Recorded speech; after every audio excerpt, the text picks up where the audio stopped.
नमस्कार विद्यार्थी मित्रांनो. सर्वप्रथम मी शुभम जाधव तुमचं माझ्या MPSC 24/7 या यूट्यूब चॅनलमध्ये स्वागत करतो. मित्रांनो, आज आपण नेक्स्ट भाग पाहणार आहोत. त्याचं नाव आहे भारतातील आर्थिक नियोजन. भारतातील आर्थिक नियोजन कसं केलं जातं? नियोजनाचे प्रकार काय आहेत?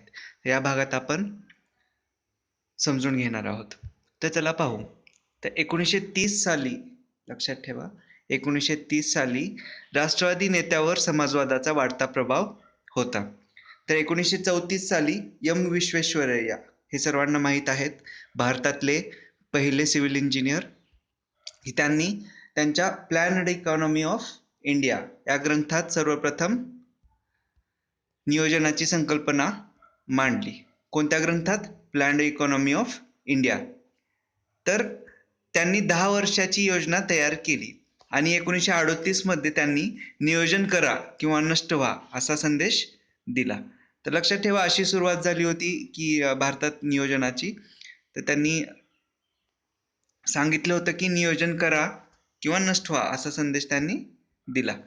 तर 1938 साली आपण पाहू शकता, 1938 साली काँग्रेसच्या हरिपूर अधिवेशनात त्याचे अध्यक्ष होते सुभाष बोस. तर पंडित नेहरूंच्या अध्यक्षतेखाली राष्ट्रीय नियोजन समितीची स्थापना करण्यात आलेली होती. तर जानेवारी 1944 मध्ये मुंबईतील 8 उद्योगपतींनी भांडवलवादाच्या आधारावर मुंबई योजना तयार केली आणि तिला टाटा बिर्ला योजना असेही म्हणतात. तर सर्वप्रथम मुंबई योजनेनेच भारतासाठी मिश्र अर्थव्यवस्थेची संकल्पना मांडली. आपल्याला माहिती आहे भारतामध्ये मिश्र अर्थव्यवस्था होती. तर मुंबई योजनेनेच भारतासाठी मिश्र अर्थव्यवस्थेची कल्पना दिलेली होती. तर 1944 मध्ये नारायण अग्रवाल यांनी गांधीजींच्या विचारावर आधारित गांधी योजना तयार केली. तर हे परीक्षेला प्रश्न इथे येऊ शकतात की गांधी योजना कोणी केली, मुंबई योजना कोणी तयार केली, कोणत्या साली केली. तर हे प्रश्न सर्व पडू शकतात. हे फॅक्ट्स तुम्हाला लक्षात ठेवायचे आहेत. 1945 मध्ये मुंबई योजनेला प्रत्युत्तर म्हणून मानवेंद्रनाथ रॉय यांनी जनता योजना तयार केली. परत 1950 मध्ये जयप्रकाश नारायण यांनी सर्वोदय ही योजना तयार केली. तर ही योजना अहिंसात्मक पद्धतीने शोषण विरहित समाज निर्माण करणे ही ह्या योजनेचे उद्दिष्ट होते. तर पेपरला प्रश्न येऊ शकतो की कोणत्या योजनेचे उद्दिष्ट अहिंसात्मक पद्धतीने शोषण विरहित समाज निर्माण करणे हे होते. तर सर्वोदयी योजना कोणाची? जयप्रकाश नारायण यांची. 1950 मध्ये कोलंबो येथे संयुक्त राष्ट्राच्या संमेलनात कोलंबो योजना तयार करण्यात आली. तर पुढे आता आर्थिक नियोजन काय आपण पाहू. तर 1 एप्रिल 1951 पासून आर्थिक नियोजनाद्वारे आर्थिक विकासास भारतामध्ये सुरुवात झाली. तारीख लक्षात ठेवा, 1 एप्रिल 1951 पासून. तर 15 मार्च 1950 रोजी नियोजन मंडळाची भारतामध्ये स्थापना करण्यात आली आणि 1 जानेवारी 2015 रोजी त्याचे रूपांतर नीती आयोगामध्ये करण्यात आले. या नीती आयोगावर बऱ्याच वेळा प्रश्न पडलेला आहे. तर नीती आयोग काय आहे किंवा काय, ह्याचा आपण पुढच्या भागात किंवा येणाऱ्या काही भागामध्ये नीती आयोगावर एक वेगळा व्हिडिओ करणार आहोत. तर त्याच्यामध्ये आपण नीती आयोगाबद्दल माहिती पाहू. आर्थिक नियोजन म्हणजे देशाच्या अर्थव्यवस्थेचे नियोजन होय. एक साधी सोपी व्याख्या इथं सांगितलेली आहे. तर पूर्वनिर्धारित सामाजिक उद्दिष्टांच्या पूर्ततेसाठी देशातील संसाधनांना संघटित करून त्यांचा महत्तम लाभकारक उपयोग करण्याच्या दृष्टीने अवलंबण्यात येणारी पद्धती म्हणजे नियोजन होय. तर आर्थिक नियोजन हे साध्य नसून साधन आहे. तर चला पाहू पुढे आर्थिक नियोजनाची आपण वैशिष्ट्ये पाहू काय काय आहेत. तर यात योजना तयार करणे, योजना कार्यान्वित करणे आणि तिचे वेळोवेळी परीक्षण करणे हे आर्थिक नियोजनाचे वैशिष्ट्य आहे. तर यात हे कार्य पूर्ण करण्यासाठी एक स्वतंत्र प्राधिकरण असते. तर यात नियोजनाची ठराविक मुदत असते किती? 5 वर्षाची. म्हणजे यात नियोजनाचा कालावधी हा 5 वर्षाचा असतो. पंचवार्षिक योजना हे ज्वलंत उदाहरण आहे.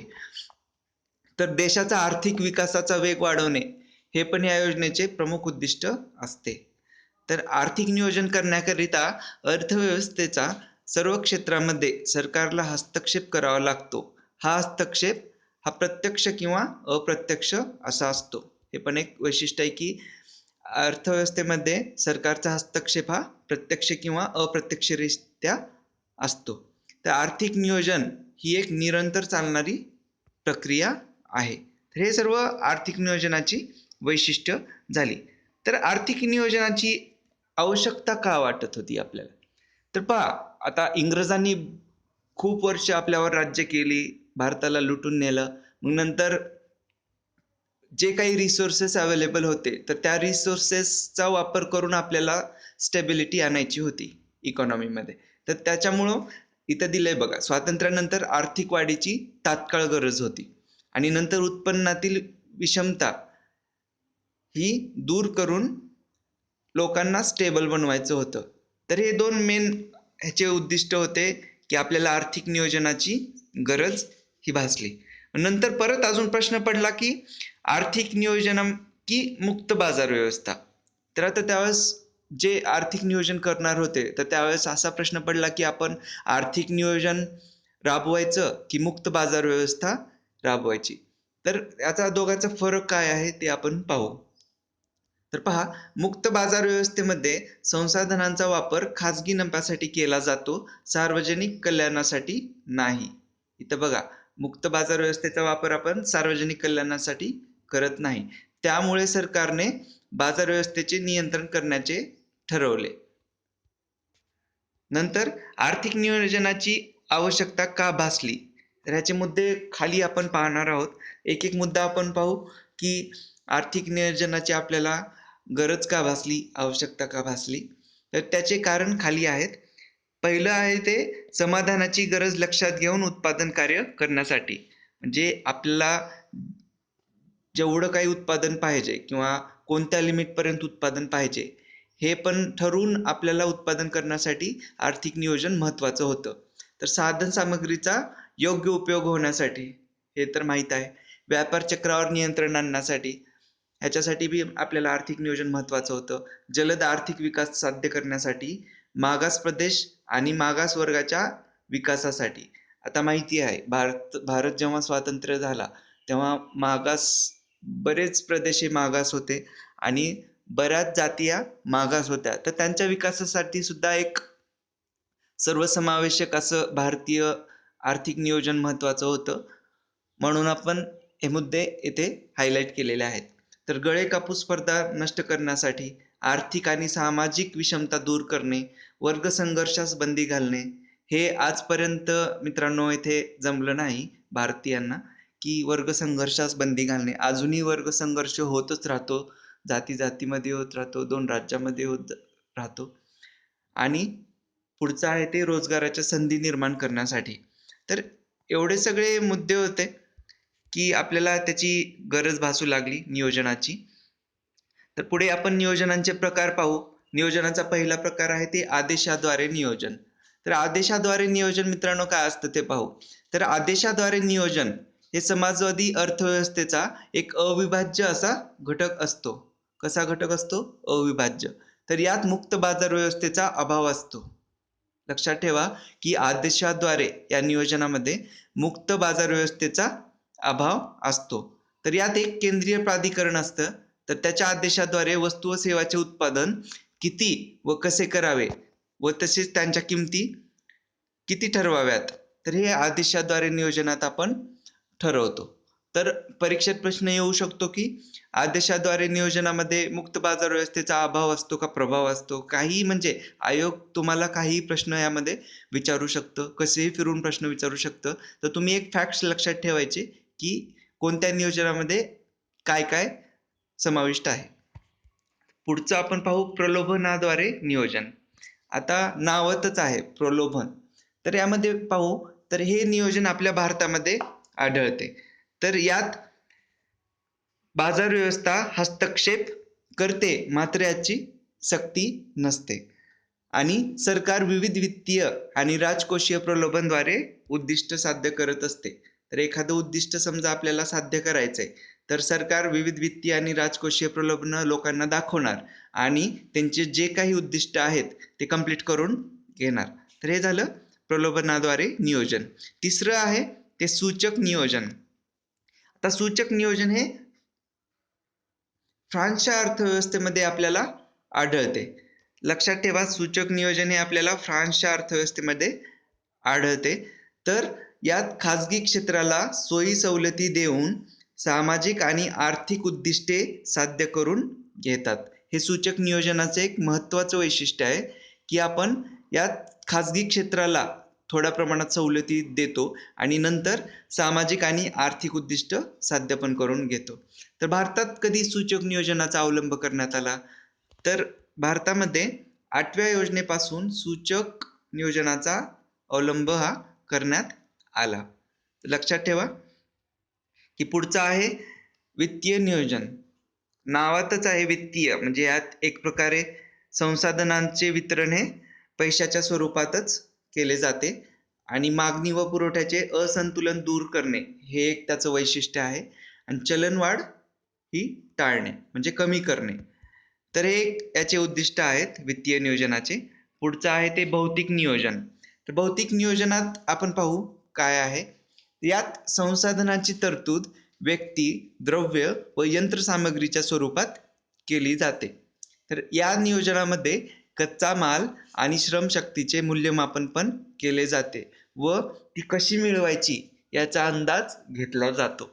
म्हणजे भौतिक नियोजनामध्ये आधीच ठरवलं जातं की समजा आता एखादा कच्चा माल आहे तर तो मिळून त्याचे योग्य उपभोग कसा घ्यायचा.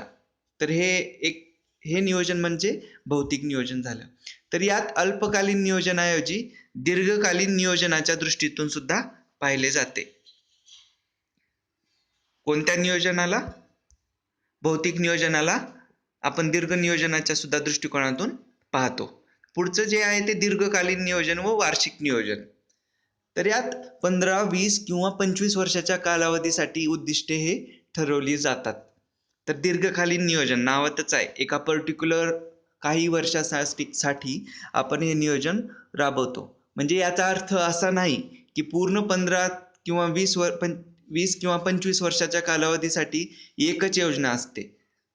तर यात 4, 5 किंवा 6 ह्या वर्षाच्या कालावधीसाठी योजना सुद्धा विभाजित केलेली असते.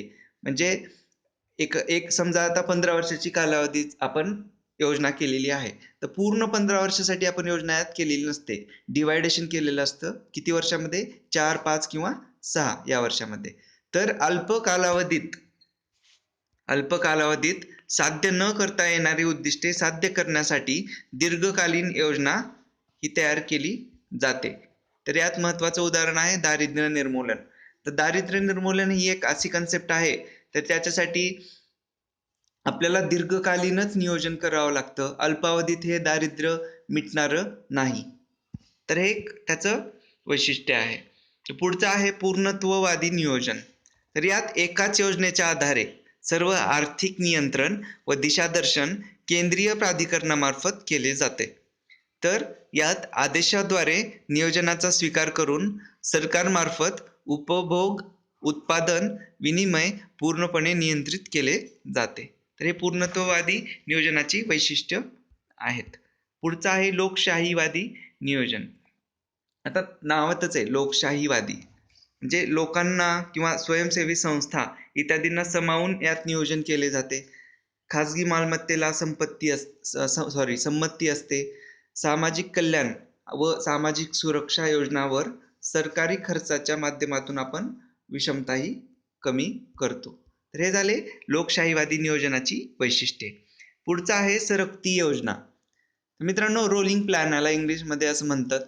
तर यामध्ये प्रत्येक 3 वर्षी या योजना आखल्या जातात. म्हणजे प्रत्येक 3 वर्षाला या योजना आखल्या जातात. तर पहिली योजना ही वार्षिक अर्थसंकल्पाचाच एक भाग असते. दुसरी योजना 3, 4 किंवा 5 वर्षाची ही मध्यमकालीन योजना असते आणि तिसरी योजना 10, 15 किंवा 20 वर्षाची दीर्घकालीन योजना असते. तर हे झाली सरकती योजनेचे वैशिष्ट्य. पुढचं आहे निश्चित योजना, एक फिक्स योजना झाली. तर 4, 5, 6 किंवा 7 वर्षाची ही निश्चित अशी योजना यात तयार केली जाते. तर तिचे उद्दिष्ट काय, तर ते त्याच कालावधीमध्ये पूर्ण केली पाहिजे. समजा 6 वर्षाची एक फिक्स योजना आहे, तर 6 वर्षामध्येच ते उद्दिष्ट पूर्ण सरकारने केले पाहिजे. तर हे झाले निश्चित योजनेची वैशिष्ट्य. पुढचं आहे केंद्रीकृत योजना. तर यात एक केंद्रीय प्राधिकरण ही योजना राबवतं. आणि पुढचं आहे, त्यात संपूर्ण नियोजन प्रक्रिया ही नोकरशाहीच्या नियंत्रणाखाली असते, त्यामुळे ती ताठर असते. यात आर्थिक स्वातंत्र्य नसते. म्हणजे केंद्रीकृत योजनेमध्ये आर्थिक स्वातंत्र्य नसते, लक्षात ठेवा. पुढचा आहे विकेंद्रीकृत योजना. तर यात योजनेची आखणी देशातील विविध प्रशासकीय एककांशी जसं राज्य आणि जिल्हे यांच्याशी सल्लामसलत करून आखली जाते. विकेंद्रीकृत योजना, डिसेंट्रलायझेशन.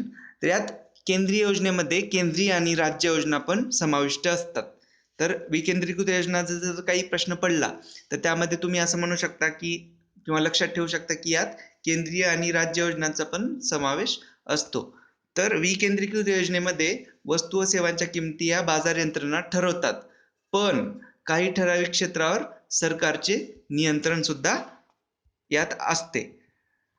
तर ही झाली विकेंद्रीकृत नियोजनाची वैशिष्ट्ये. तर मित्रांनो, आज आपण यामध्ये भारतीय आर्थिक नियोजन कसं करायचं आणि भारतीय आर्थिक नियोजनाचे प्रकार हे सर्व आपण या भागामध्ये पाहिलेलं आहे. तर मित्रांनो, आपण पुढील भागामध्ये पंचवार्षिक योजना हे काय आहेत यावर आपण एक व्हिडिओ बनवणार आहोत. तर हा व्हिडिओ मी तुम्हाला अपलोड करून देईन आणि नंतर मग तुम्हाला त्याचा आगामी परीक्षेच्या दृष्टिकोनातून फायदा होईल. मित्रांनो, तुम्हाला जर हा व्हिडिओ आवडला तर तुम्ही like, subscribe, share and comment नक्की करू शकता. धन्यवाद.